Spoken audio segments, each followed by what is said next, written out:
Eu recebo a advogada previdenciarista Marcela França.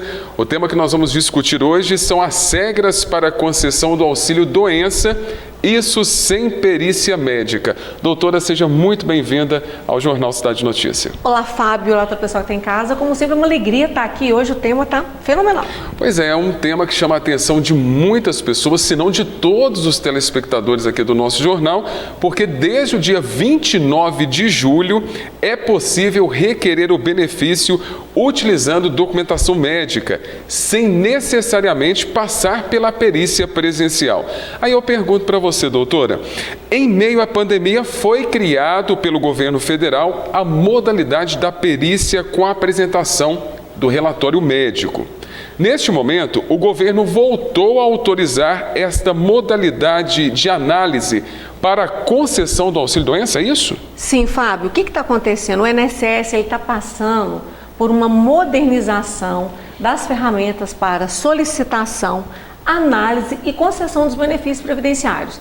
Em particular, nesse momento, essa modalidade voltou. Por quê? Porque o tempo entre a incapacidade e a perícia está sendo superior a 30 dias. Eu tive um cliente de São Paulo que ele ficou doente num determinado momento, a perícia dele foi quase 90 dias após o relatório médico. Inclusive, quando ele fez a perícia, ele saiu prejudicado justamente por essa questão da data do relatório médico. Então, é por isso que nós estamos voltando com essa modalidade de perícia com apresentação de documentos médicos. Essa modalidade que você comentou agora, ela atende aos novos segurados que estão para marcar perícia ou para qualquer um? Para qualquer segurado, inclusive para aqueles que já têm uma perícia agendada e a perícia está com uma data muito longínqua. Então, se porventura a sua perícia está com data posterior a 30 dias da data do início da incapacidade, você pode fazer contato pelo 135 ou pelo INSS e solicitar a remarcação dessa perícia para uma perícia para apresentação de relatório médico. Então, é possível, para quem já tem com perícia agendada e para quem vai agendar a perícia. Lembrando que, se você tem uma perícia presencial agendada e você solicita essa perícia com a apresentação de documento médico, automaticamente a sua perícia presencial ela é cancelada. Agora, doutora, é a pergunta do nosso telespectador. Quais documentos o segurado deve apresentar quando for solicitar esta perícia? Fábio, eu sempre falo aqui, em qualquer lugar que eu esteja concedendo entrevista ou conversando, sobre a importância da presença, do profissional especialista em direito previdenciário. Porque por mais que o segurado vá se aventurar e fazer sozinho, eu sempre falo que o governo tem que tomar muito cuidado, não é esse governo, não, qualquer governo fala, faz sozinho, eu tenho muito cuidado, porque normalmente as pessoas saem perdendo muito. Mas se porventura o segurado quiser se aventurar sozinho, ele vai entrar na plataforma do meu INSS. Ele tem que ter um login, uma senha e um e-mail. Então ele tem que ter o CPF dele, tem que ter a senha e ele vai cadastrar um e-mail. Ali, pelo meu INSS, ele vai seguir o passo a passo para fazer o agendamento dessa perícia. Mas qual a documentação básica? Primeiro, o documento de identidade. Lembrando que o melhor documento é a carteira de identidade, com menos de 10 anos. As pessoas falam assim, doutora, a minha carteira de motorista tem todas as informações. Não tem. A carteira de identidade é o documento mais completo hoje no Brasil. Então, você tem que ter o documento de identidade, um telefone de contato e você também tem que disponibilizar o relatório médico. O que tem que ter nesse relatório médico? Primeiro, ele tem que ser legível. Por que tem que ser legível? Eu, pelo menos, lá no escritório, diversas vezes eu tenho que solicitar a devolução.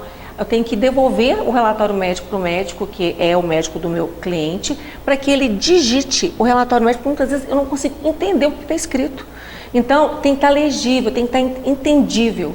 Não pode ter rasuras. No início do relatório médico tem que constar o nome completo do segurado, tem que ter o diagnóstico, o tempo de afastamento, pode falar também do tratamento, o Código Internacional de Doenças, que é o famoso CID, e tem que ter também do médico a assinatura, o carimbo e também o CRM desse médico. Por quê? Para que a documentação possa estar completa, o INSS vai arquivar. Se tiver alguma dúvida, ele vai checar se esse documento é verídico ou não.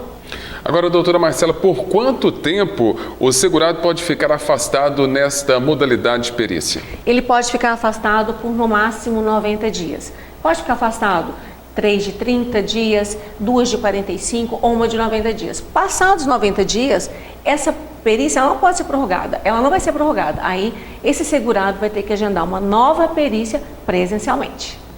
Doutor, e se o segurado, que é uma dúvida também recorrente do telespectador, não passar por essa perícia com análise de documentos? O que ele deve fazer? O que você indica? Qual o primeiro passo? O primeiro passo é, não passou na perícia com análise de documentação médica, clínica? Sem problema, marca a perícia presencial. Lembrando que se for acidente de trabalho, não aceita essa modalidade.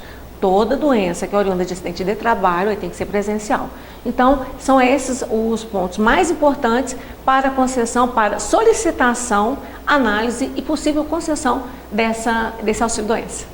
Doutora, mais uma vez, muito obrigado pela sua participação. Lembrando mais uma vez para quem está nos assistindo, sempre que for fazer algo no INSS, solicitar qualquer benefício, é importantíssimo a presença de um advogado, de uma advogada previdenciarista, para não ter problemas futuros. Isso mesmo, Fábio. Muito obrigado por lembrar esse aspecto tão importante. Eu te aguardo daqui 15 dias. Um abraço, Fábio.